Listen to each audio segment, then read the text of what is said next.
سے بدقسمتی سے وہ ایک وائلنٹ شکل اختیار کر گئے جس کی کسی صورت بھی اجازت نہیں دی جا سکتی۔ بہرحال میں سمجھتا ہوں کہ گورنمنٹ نے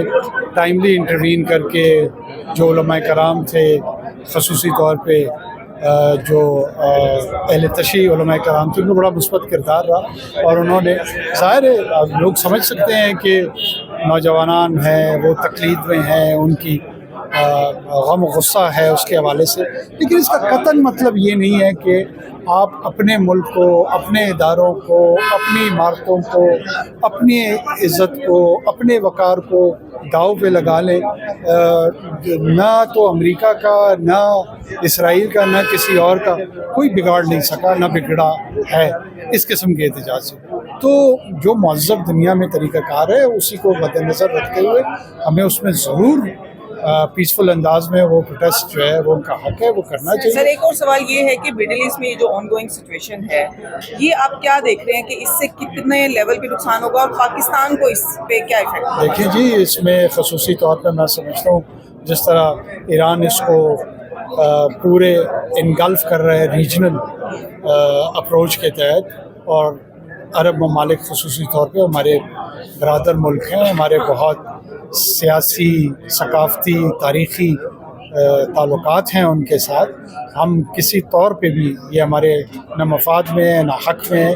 کہ کسی ایک فرد کو، چاہے وہ سعودی عربیہ کے ہوں یا اماراتی ہوں یا قطری ہوں، ان کو کوئی نقصان پہنچے، یا ان کے ہاں جو باہر سے آئے ہوئے لوگ ہیں ان کو کوئی نقصان پہنچے۔ یہ ایسی طرف لے کے جا رہا ہے کہ یہ آگ پھر کسی کے قابو میں نہیں رہے گی۔ تو ہم پاکستان میرے خیال میں یہ چاہتا ہے اور چاہے گا کہ جلد از جلد فوری طور پہ یہ جو ایک لہر چل پڑی ہے اس طرف پورے علاقے کو جنگ کی لپیٹ میں لینے کا، اس کا فی الفور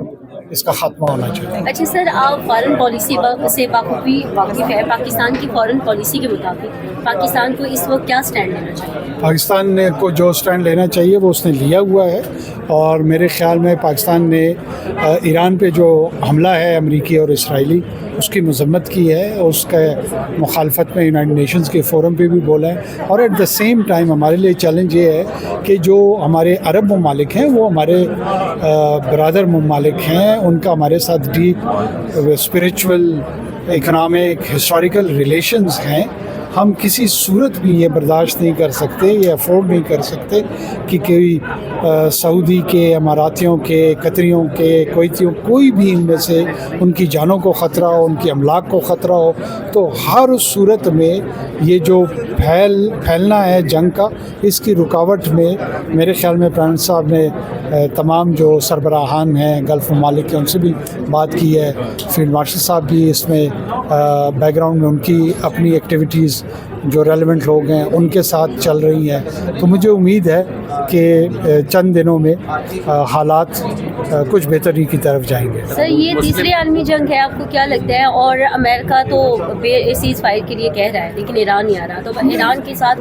مذاکرات کے لیے کون سا کنٹری اس کو منائے گا؟ دیکھیے جی، تیسری عالمی جنگ تو میں نہیں سمجھ رہا ہوں کہ اس وقت ہم اس کے دانے پہ کھڑے ہیں، لیکن اس طرح امریکہ کے بہت سارے حلیف ہیں جو امریکہ سے بات کر سکتے ہیں اور اس میں وہ کردار ادا کر سکتے ہیں، کیونکہ جو لانگ ٹرم پلان ہے وہ کوئی امریکیوں کا بھی ابھی تک سمجھ میں نہیں آ رہا کہ وہ چاہتے کیا ہیں اس جنگ سے۔ نیوکلیئر ویپنز کی جو کیپیسٹی تھی ڈیولپ کرنے کی وہ ختم ہو چکی ہے۔ ایرانین لیڈرشپ آلریڈی کمٹ کر چکی تھی کہ وہ ہم نے نہیں بنانا۔ اس کے بعد رژیم چینج میں آیت اللہ خامنہئی صاحب کو شہید کر دیا، اس کے باوجود رژیم چینج نہیں ہو رہی۔ تو کیا بلکنائزیشن آف ایران کرنا ہے؟ بلکنائزیشن آف ایران کیا ایران کی جغرافیہ تک محدود رہے گا، اس سے باہر؟ تو یہ بڑے سنگین سوالات ہیں۔ لگ نہیں رہے کہ امریکہ میں بھی کوئی بہت زیادہ تھاٹ پروسیس اس پہ ہوا ہے، کوئی بہت زیادہ ڈیلیبریشنز ہوئی ہیں، اور حملہ تو ہو چکا ہے لیکن اس کے جو اثرات ہیں، اس کے جو آفٹر ماتھ ہیں، وہ کہیں اگر کنٹرول سے باہر ہو گئے تو اس کے لیے تمام لوگوں کے لیے